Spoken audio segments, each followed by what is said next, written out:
ini. Tuan-tuan, tolong share, tolong like, tolong subscribe. Hari ini terdedah tuan-tuan TV Al-Hijrah. Semalam saya cerita tentang Malaysia Kini. Ni saya nak shout out, saya nak dedahkan pemuka-pemuka media yang menghentam kerajaan ni. Saya nak shout out. Okay, hari ini TV Al-Hijrah pula mengeluarkan, walaupun rancangan lama, tapi rancangan mengandungi pemimpin PAS yang dulu pernah jadi pemimpin kerajaan. Okay, kita baca. Kuala Lumpur, the management of Al-Hijrah Media Corp, the owner of TV Al-Hijrah, has to take responsibility for broadcasting a program featuring a then minister from PAS that was originally aired during the previous federal government's rule. Datuk Muhammad Naim Mohtar, who handled religious affairs under the Prime Minister, said such negligent and reckless work is unacceptable in the industry which demand high standard of conscientiousness. Kesedaran conscientiousness ni. Negligence and complacent work without conscientious practice are unacceptable in the field of broadcasting, he said. Therefore, Al-Hijrah is obliged to take responsibility and immediate action, he said on X, formerly Twitter, today.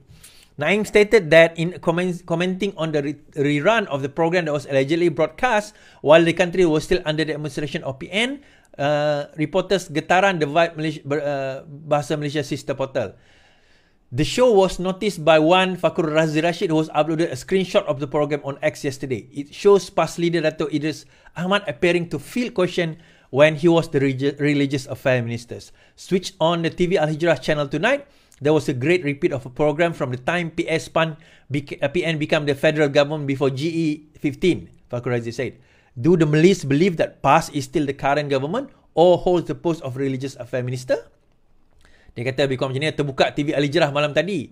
Sekali dia kata siaran ulangan. Siaran ulangan apa? Dia kata siaran ulangan, siaran ulangan program PAS PN jadi kerajaan pusat sebelum PRU 15. Patutlah orang Melayu masih percaya PAS masih kerajaan. Sekarang ke Menteri Agama tak function? Communication and Digital Minister Fahmi Fazil was quick to respond, assuring that he would contact the company's management and immediately for clarification. Meanwhile, Al-Hijrah issued a statement saying it took note of the program which was at yesterday. We will carry out an internal investigation and following on that, the appropriate action will be taken. Improvement of internal process will also be done by TV Al-Hijrah so that this does not happen again. Ini macam inilah tuan-tuan. Percayalah. Benda ni bukan kali pertama berlaku dan bukan akan kali terakhir berlaku kalau tindakan drastik kita tak ambil. Kalau tindakan drastik kita tak ambil, benda ni bukan kali pertama akan berlaku dan bukan kali terakhir akan berlaku. Percayalah. TV Al-Hijrah ni infested by wala-ons. Dimasukkan pada zaman Perikatan Nasional memerintah dahulu. Dan TV Al-Hijrah jangan deny benda ini. Melainkan you can prove to us yang you buang wala-on yang masih berada dalam TV Al-Hijrah itu. Otherwise kami tidak akan berpuas hati dengan apa yang kamu kata setakat keluar statement. Oh, minta maaf lah, ini adalah satu kesilapan. Jangan anggap kami macam budak-budak. Jangan anggap kami ni macam tak tahu what's going on dalam broadcasting tu. Sebelum nak broadcast ni, nak melalui broadcasting, sebelum dia disiarkan, dia akan melalui beberapa tapisan termasuk penerbit, termasuk ketua rancangan, termasuk ketua yang menyusun apa orang kata jadual waktu. Takkanlah semua lapisan itu tiba-tiba boleh lepas macam tu saja. That was a very orang kata apa, lame excuse, satu excuse yang sangat bodoh, satu excuse yang sangat bangang daripada TV Al-Hijrah, dan kita demand whoever pengarah ke pengurusi TV Al-Hijrah kalau berani letak jawatan. Tak tuan-tuan, dia bukan isu dia kata kita kena playing on the fair field ke? Tak, kita tak main on fair field sekarang ni, di atas tanah yang rata. Kita bukan bermain di atas tanah yang rata. Diorang dah infested, menjangkiti, dah meracuni pemikiran dan juga berada di dalam agensi kerajaan. Ini yang kita panggil sebagai daulah yang tertendam. State deep, daulah terpendam. Terdendam pula. Daulah yang terpendam kita kata. A deep state, keadaan deep state di mana PN dah meletakkan orang-orang dia di dalam tempat-tempat pegawai kerajaan strategik. Peringkat paling bawah ke peringkat yang paling atas. Dan mereka memainkan peranan untuk nak menghancur dan merosakkan kerajaan yang ada pada hari ini. They have been doing that systematically, tuan-tuan. Tuan-tuan ingat, ni saya malah nak sebut lah kan, dekat Putrajaya tu, semua orang sokong kita ke? Saya tak kata dia, wajib sokong. Tak apa. Pada datang hari pilihan raya, kamu nak sokong siapa, terpulang.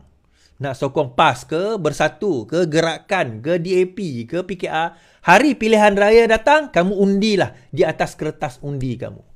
Tapi bila datang waktu kerja, kamu bekerja mengikut keperluan arahan, kehendak polisi hala tuju yang diarahkan oleh kerajaan dan juga sesiapa yang memerintah pada waktu ini.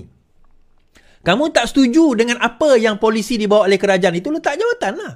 Tetapi apa yang berlaku? Sabotage.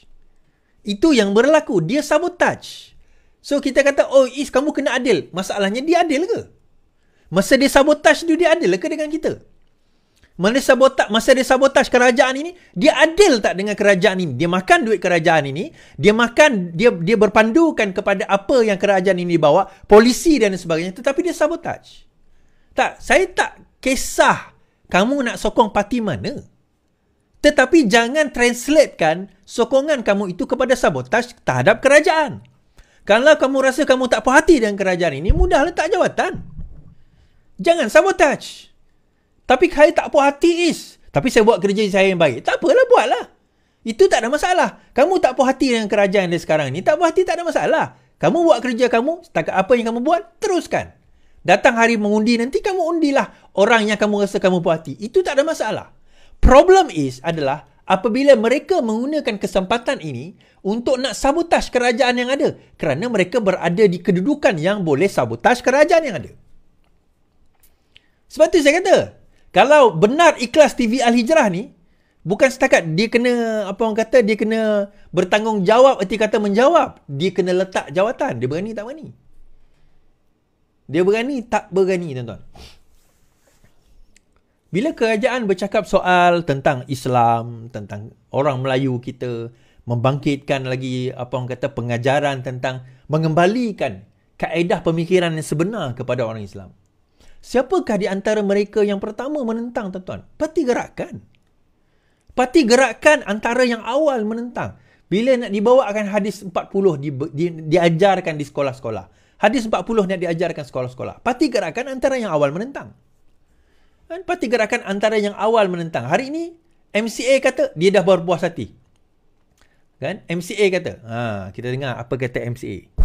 MCA kata hadis 40. MCA kini puas hati. PAS sokong penuh. Right.